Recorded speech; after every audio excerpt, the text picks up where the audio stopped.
네, 오늘은 복음의 능력, 복음의 능력이라는 제목으로 말씀을 전하겠습니다. 오늘 우리가 읽은 이 로마서는 로마인들에게라는 뜻을 가진 사도 바울이 쓴 편지입니다. 기록 연대는 대략 주후 예수님이 돌아가신 후에 57년에서 58년 사이로 추정하고 있는데요. 사도 바울이 3차 전도 여행을 마무리할 무렵에 고린도 지역에 머물러 있었습니다. 그때 이 로마서를 쓴 것으로 추정하고 있습니다.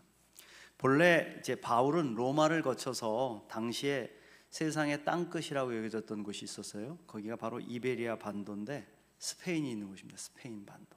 이 스페인에 가서 복음을 마지막으로 전하겠다, 그런 계획을 세우고 있었죠. 이걸 위해 필요한 것이 바로 로마 교회의 지원이었습니다. 로마 교회가 든든히 세워져서 맡은 사명을 감당하며 또 바울의 사역을 든든하게 지원해 줄 수 있으면 참 좋겠다, 그런 생각을 가져서 로마 교회를 든든히 세우고자 하는 마음으로 로마서를 쓰게 된 것이죠. 당시 로마 교회는 사도 바울이 방문하기 전에 이미 세워져 있었던 교회입니다. 1세기 중반의 로마는 지중해 부근에 있었던 이 지역에서 정치적으로, 경제적으로, 문화적으로 가장 중심이 되는 도시였죠.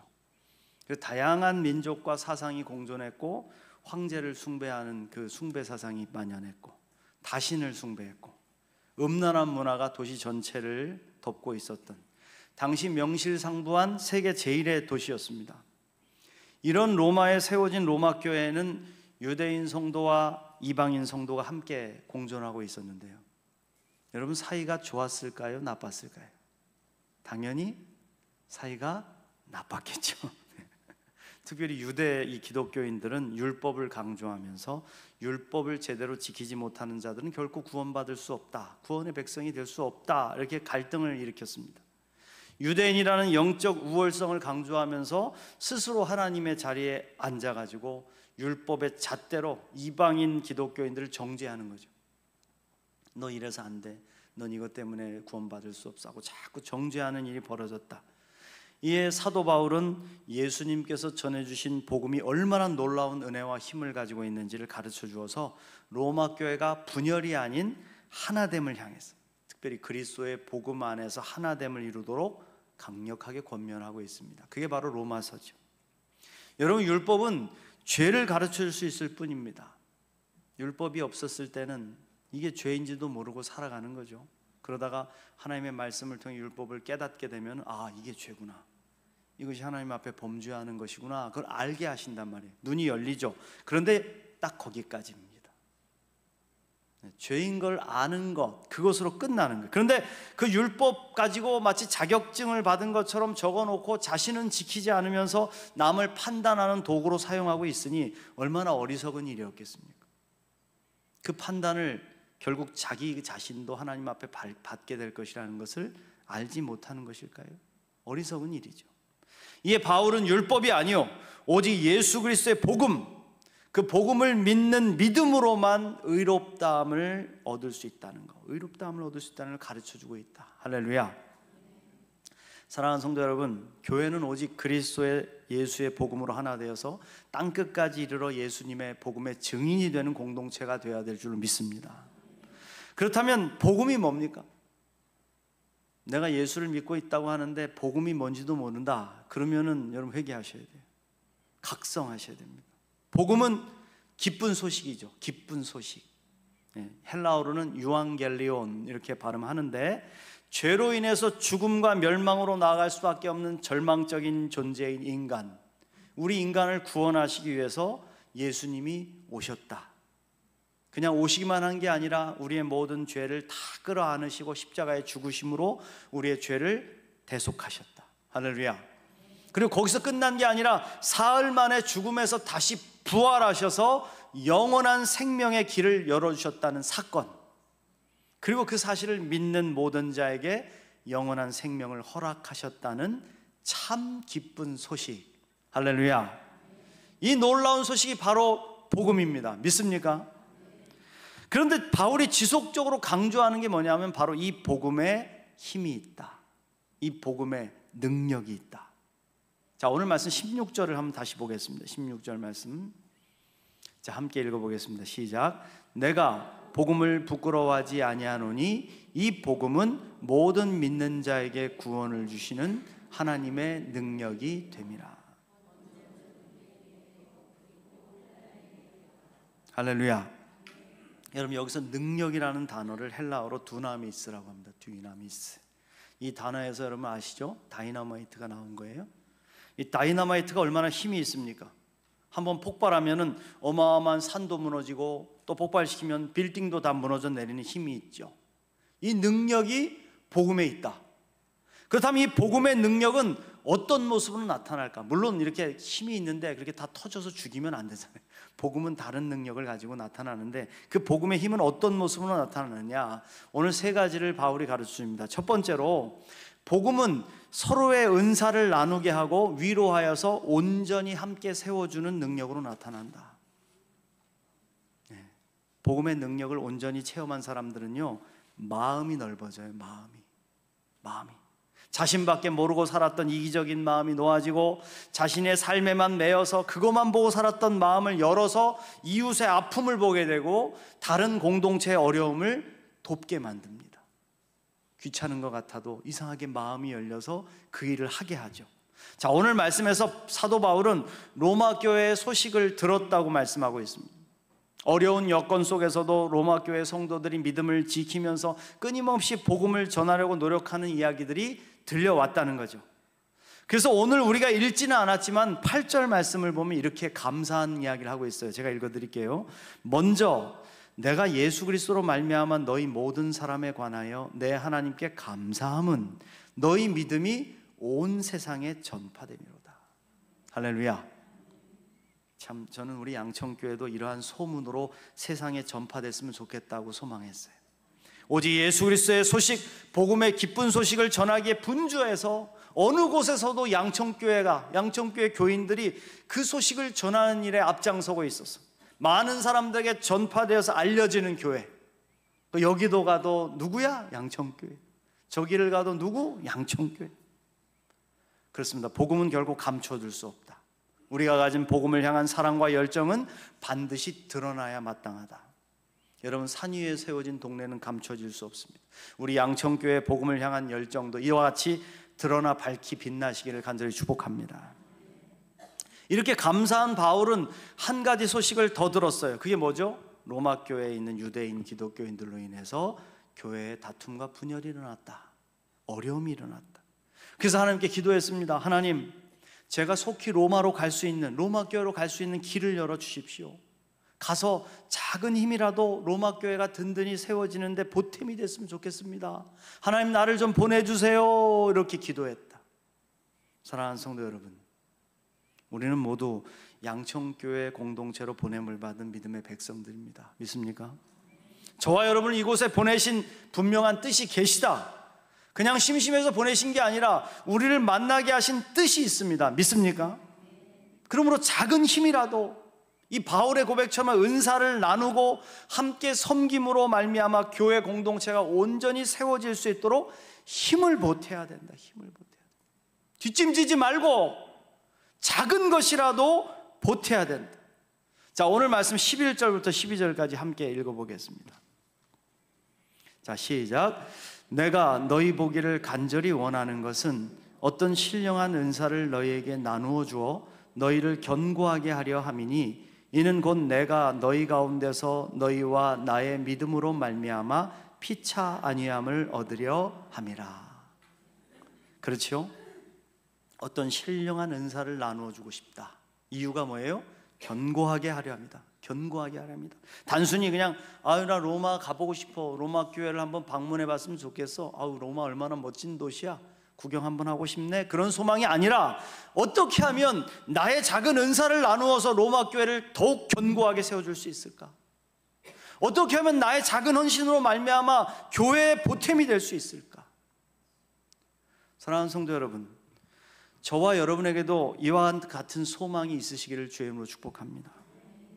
저희 양천교회가 세워져 있는 이곳 오창과학단지, 이 지역은 여러분 아주 살려고 오신 분들 그리 많지 않습니다. 그런 도시가 아니에요. 여기는 직장 때문에 잠시 와 있는 분들도 계시고 사업이나 부동산의 목적을 위해서 잠시 자리를 잡고 계시는 분들도 계십니다. 그러다 보니까 어느 정도 시간이 흘러서 목표를 이루었거나, 그렇게 하지 못해도 원하시는 뜻을 이루지 못할 경우에도 이제 다른 지역으로 옮겨가시게 되더라고요. 저희 교회도요, 함께 신앙생활 하시는 분들보다 잠시 오셨다가 옮겨가신 분들의 교적이 훨씬 많습니다. 우리 교회 교인들 교적 이렇게 청년들 다 포함해서 한 200~300개 이렇게 제가 이렇게 갖고 있는데, 다녀가셨던 분들의 교적은 2배도 더 넘습니다. 그래서 우리 목회자들은 늘 헤어질 준비를 하며 목회를 하고 있죠. 힘든 일이지만 그래도 우리 교회에서 함께 신앙생활 하신 분들이 믿음을 다시 회복하고 힘을 얻어서 다른 지역이나 교회에 옮겨가서 더 열심히 신앙생활하고 거기서 잘하고 있다는 소식이 들려올 때, 그리고 그분들이 전화하셔서 목사님 그리워요, 가고 싶어요, 영천교회가 여전히 그립습니다, 이런 말씀 들을 때마다 정말 감동과 자부심을 느끼면서 목회하고 있어요. 그게 우리 양천교회 사명이기도 하죠. 이렇게 오셔서 길게는 5년, 짧게는 2년에서 3년 정도 섬겨주고 가신 분들이 여러분 얼마나 많이 계십니까? 제가 16년 동안 여기 목회하면서 얼마나 많은 헤어짐과 만남을 경험했겠어요? 근데 참으로 가슴에 남아서 결코 잊혀지지 않는 분들이 계시단 말이죠. 그분들은 이미 짧은 시간 우리 교회를 섬길 걸 알고 계셨어요. 목사님, 제가 여기에 머물 수 있는 날이 얼마나 될지는 모르겠습니다. 그러나 목사님 말씀에 은혜 받고 예배 드리고 있는데 가만히 있는 게 너무 죄송스러워서 저도 좀 섬기고 싶습니다. 그래도 되겠습니까? 물론이죠. 목사님, 제가 있는 동안에 최선을 다해 교회를 섬기고 가겠습니다. 그렇게 고백하시고 얼마나 열심히 섬겨주시는지. 어떤 분들은 이미 섬기시는 교회가 계시는데도 불구하고 우리 교회를 위해서 헌금도 보내주시고 헌물도 해주셔서 은혜의 흔적을 많이 남겨두고 가셨어요. 그래서 제가 새벽 기도할 때 우리 교인들 기도해 드리고, 여기 여러분들이 신년 감사헌금으로 2025년 기도 제목 담아주신 거 기도해 드리고, 그러면서 하는 일이 있어요. 우리 교회 저 머리부터 저 십자가 탑으로부터 1층 그리고 화단에 이르기까지 구석구석을 마음으로 훑어봅니다. 기도를 드리죠. 마치 교회 하나하나가 세포처럼 느껴지는데 주님의 몸된 교회가 막 보석처럼 빛나는 환상을 봐요. 여기에서도 빛이 나고 저기에서도 빛이 나고, 그 교회 꼭대기에 있는 십자가도, 지붕도, 방송실도, 그 방송실 안에 있는 기자재들, 2층에 있는 이 본당에 있는 내용들, 1층에 있는 모든 방들, 또 주방에, 교육관에, 또 화단에 이르기까지 그분들이 섬겨주신 흔적들이 가득하더라고요. 그곳에 마음이 미치면은 잠시 그분을 생각하고 떠올리면서 축복의 기도를 해드립니다. 얼마나 많은 헌신의 흔적들이 있는지. 사랑하는 성도 여러분, 하나님께서 저와 여러분을 양천교회로 보내시고 함께 예배드리게 하신 것은 여러분 기적입니다. 아멘. 이러한 은혜의 시간을 우리가 사도 바울의 심정을 가지고 함께 만나면 어떨까요? 어떠한 신령한 은사가 있든지, 그것이 많든지 적든지 그것을 나누어 주어서 교회를 더 견고히 세우고 서로 위로하면서 온전히 서는 은혜를 누리는 것, 그것이 오늘 저와 여러분을 이곳으로 보내신 뜻이 아닐까요? 서로 가진 은사를 나누어서 교회를 섬기고 위로하면서 함께 세워져 가는 우리 모두가 되시길 간절히 축복합니다. 두 번째로, 복음은 한 걸음 더 나아가게 하는 용기로 나타난다. 한 걸음 더 나아가게 하는 용기를 준다. 여러분, 바울은 여러 번 로마 교회를 방문하고 싶은 소망이 있었지만 가지 못했습니다. 그래서 이것을 13절에서 이렇게 표현했어요. 자, 함께 읽어보겠습니다. 13절 말씀. 자, 시작. 형제들아, 내가 여러 번 너희에게 가고자 한 것을 너희가 모르기를 원하지 아니하노니 이는 너희 중에서도 다른 이방인 중에서와 같이 열매를 맺게 하려 함이로되 지금까지 길이 막혔도다. 길이 막혔대요. 본래 바울의 선교에 있어서 가장 중요한 원칙은 남이 복음을 전한 터에는 하지 않는다는 원칙이었어요. 오늘날 한국 교회가 문제가 뭡니까? 남이 복음을 전한 터가 있는데도 가가지고 막 여기저기 우후죽순으로 막 교회를 집어넣어가지고 거기서 싸우고 앉아있죠. 예전에 저도 노방전도 많이 했는데 한동안 하다가 멈춘 적이 있어요. 왜냐하면 여기에서 신호등에서 우리 교회가 전하고 있는데 길 건너면 다른 교회가 전하고 있고, 그러니까 사람들이 이 전도지 받아가지고 집어 던지고 가고 그러는 모습 보는데 마음이 아프더라고요. 발로 밟고 가고. 물론 때를 얻든지 못 얻든지 복음을 전해야 마땅하긴 하지만은 너무 교회들이 어떤 도덕적으로다 영적으로다가 질서가 없는 거죠. 그러니까 세상 사람들이 그걸 참 무시하는 경향도 생겨나는 거죠. 바울은 남이 전한 터에는 하지 않는다는 원칙이 있었다. 이미 로마에는 교회가 세워져 있었단 말입니다. 그래서 복음이 전해지지 않은 다른 지역에 더 힘을 쏟았던 거죠. 또 3차에 걸쳐서 전도 여행을 하는 중에 어느 곳 하나 소홀할 수가 없어요. 가는 곳마다 여러 가지 문제가 생기면 거기에 힘을 쏟고 문제를 해결하고 또 이동해 가고 뭐 이러다 보니까 그 바쁜 사역 일정을 소화하면서 로마로 갈 수 있는 길이 자꾸 뒤로 밀리는 거죠. 거기에다 3차 전도 여행을 마친 후에는 여러 교회가 예루살렘 교회를 위해서 헌금을 해준 게 있었어요.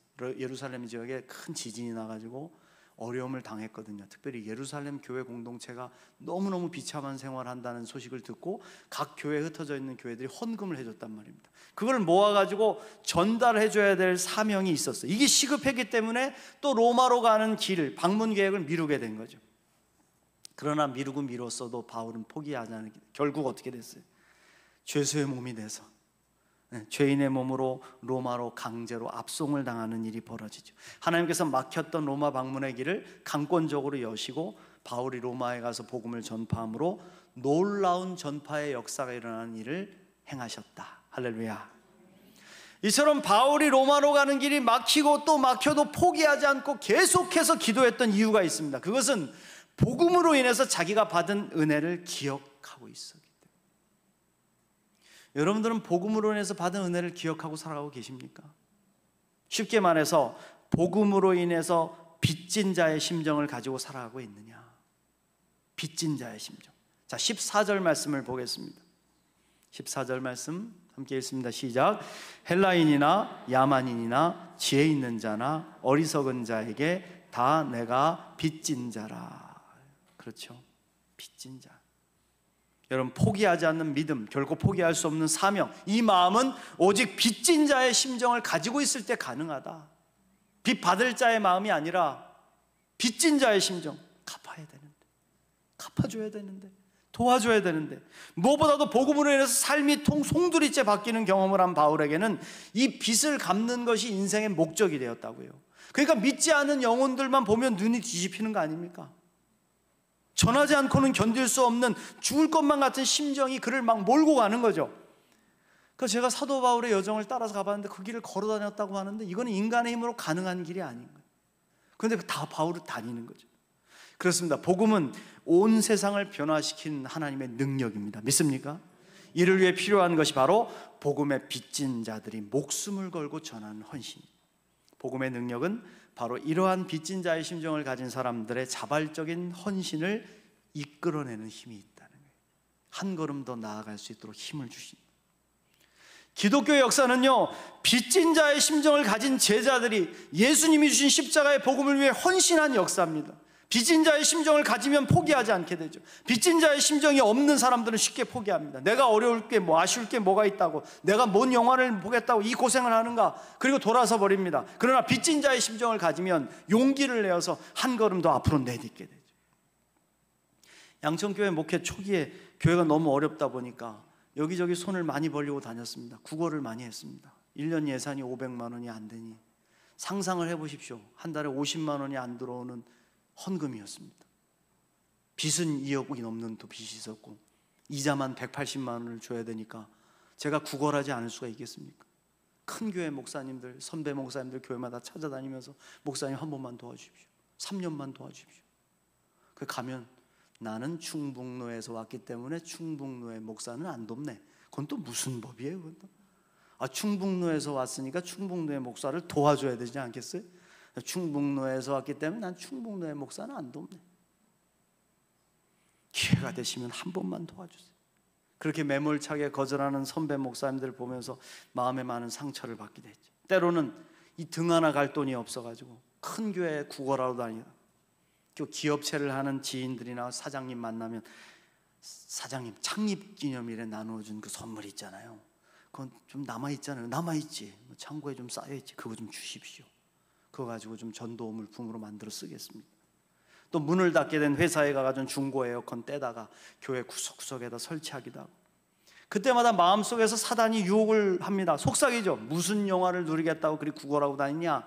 야, 부끄럽지도 않냐?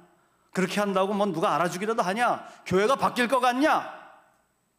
그때 저를 붙잡아 준 말씀이 오늘 사도 바울의 말씀이었습니다. 16절 말씀. 내가 복음을 부끄러워하지 아니하노니 이 복음은 모든 믿는 자에게 구원을 주시는 하나님의 능력이 됨이라. 할렐루야. 여러분, 여기서 부끄러워하다라는 단어를 헬라어로 에파이스키노마이라고 하는데, 단순히 그냥 창피하다는 의미를 넘어가지고 두려워하고 주저한다는 뜻을 갖고 있습니다. 그렇죠, 여러분. 복음으로 변화되기를 사람들이 주저하는 이유가 있어요. 왜? 첫째는 복음을 받아들일 때, 예수를 내가 믿게 될 때 당하게 될 손해와 박해 때문입니다. 많은 사람들이 예수를 믿으면 착하게 살아야 되고 무언가를 자꾸 내려놔야 되고 헌금도 해야 되고 희생해야 된다고 생각합니다. 때로는 가족이나 세상에 핍박을 받아야 된다고 하죠. 그거 두렵습니다. 요즘에 젊은 사람들이 교회 다닌다는 걸 드러내기를 굉장히 두려워해요. 그래서 오죽하면은 회사에서 내가 예수 믿는 사람입니다 하고 말하는 것을 커밍아웃 한다고 그래요. 커밍아웃 한다. 여러분, 커밍아웃이 뭔지 아시죠? 커밍아웃 할 정도의 심정의 두려움을 느낀다는 거예요.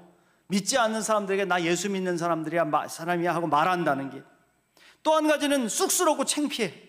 예전엔 노방전도 북을 치면서 막 다녔습니다. 거리에서 찬양을 부르기도 하는데 저는 기타를 쳤기 때문에 노방전도 하면 항상 기타는 있어야 됩니다. 그 막 노래를 부르며 그러다 보면 지나가는 사람들에게 쫓아가서 전도지 돌리고 복음을 전하면 사람들이 집어 던지기도 하고 발로 밟기도 하고, 그때 처음부터 담대하게 이걸 전할 수 있던 사람들은 많지 않았습니다. 쑥스럽기도 하고 부끄럽기도 하고. 오늘도 노방전도 가야죠. 그러면 오늘 제가 바빠가지고 다음에 가겠습니다. 핑계로 도망가기도 하고. 근데 온전한 복음의 능력을 경험하면 달라지더라고요. 빚진 자의 심정을 갖게 되면 하나도 부끄럽지 않고 하나도 힘들지 않습니다. 도리어 행복합니다. 저도 그랬었어요. 도움을 요청하는 저의 말에 어떤 분들은 귀를 기울여 주시고 헌금도 보내주시고 등을 사서 보내주시고 회사의 기념품인 수건과 여러 가지 세트들, 뭐 손톱깎이 세트들 이런 거 보내주시는 분들을 통해서 얼마나 큰 위로와 용기를 얻었는지, 틀림없이 그분들도 빚진 자의 심정을 가지고 우리 양천교회를 도와주셨어요. 저는 그 물건을 받아들고 눈물로 기도했어요. 이렇게 도와주시는데 어찌 내가 좌절할 수 있겠는가? 어찌 내가 잠잠할 수 있겠는가? 뭐가 부끄러운가? 그래서 아내와 초기에 몇 명 되지 않는 교우들하고 열심히 전도지와 이걸 돌리고 다녔어요. 여기 양천리 지역에도 여러분 원룸이 얼마나 많습니까? 가는 곳마다 이 우편함에다가 다 꽂고 다니고. 사랑하는 성도 여러분, 저와 여러분은 복음의 빚진 자들입니다. 아멘. 예수님의 십자가 복음의 은혜를 입지 않았다면 지금 우리는 어디를 헤매고 다니고 있을까요? 무슨 죄를 지으며 멸망을 향해 달려가고 있을까요? 이 심정 잃어버리면 여러분이 망하는 겁니다. 이 심정을 잃어버리지 않아야 돼요. 빚진 자의 심정을 가져야 우리는 믿음의 용기를 잃지 않고 그 빚을 갚으며 살려고 노력할 수 있다. 복음을 전한다는 건 뭐 엄청난 것 같지만 그렇지 않습니다. 여러분들에게 뭐 엄청난 일을 하라는 거 아니에요. 그냥 가족이나 친구나 이웃이나 직장 동료들에게 따뜻하게 말 한마디 하는 거. 그리스도인이니까. 어려운 사람들이 있다면 작은 것이라도 나누며 손을 잡아주고, 남아있는 것들 헛되이 낭비되거나 버리지 않도록 꼭 필요한 곳에 섬겨주고, 기도할게요 말했으면 진짜 한번 기도해 주는 거. 그런 작은 실천을 통해서 복음의 빚을 갚아 나가는 거죠. 그때 우리를 바라보시면서 잔잔하게 미소 짓고 계시는 예수 그리스도의 사랑이 저와 여러분 위에 빛나시기를 간절히 축복합니다. 마지막으로 복음의 능력은 바로 나를 변화시키는 하나님의 능력입니다. 여러분, 이런 말이 있어요. 내가 변하면 문제는 사라진다. 내가 변해야 문제는 사라진다. 문제는 나는 변화되지 않고 남을 변화시키려고 하고, 나는 변화되지 않고 환경을 변화시키려고 하기 때문에 생기죠. 수많은 사람들이 복음을 통해 자신은 변화되려 하지 않고 다른 사람들을 변화시키려고 합니다. 그래서 예수 믿으세요 하고 복음 전하면 나 말고 저 사람한테 얘기하라. 저 사람 먼저 복음을 듣고 변화되게 해달라. 참 그게 나중에 하나님 앞에 가면 얼마나 어리석은 말인지 모를 거야. 그러니까 그냥 자기는 변화되지 않고 다른 사람에게 전하라고 하니까 평생 변화를 경험하지 못하는 거 아닙니까? 그러나 죽음에서 생명으로 이어지는 이 복음의 능력은 절망을 소망으로 바꿔내시는 하나님의 능력이 된다. 아멘. 그럼 여러분, 얼마나 많은 사람들이 복음을 듣고 변화를 경험했냔 말이에요. 여러분들도 그러한 증인 아닙니까? 그 변화는 주변 환경의 변화가 아니잖아요. 바로 나 자신의 변화 아니었습니까? 삶을 포기하려고 했던 사람이 복음을 듣고 다시 일어섰고, 중독에 빠져있던 사람이 복음을 듣고 중독을 끊어내고, 절망과 패배감에 잠겨있던 사람이 복음을 듣고 다시 일어나서 변화된 새로운 인생이 되는 거.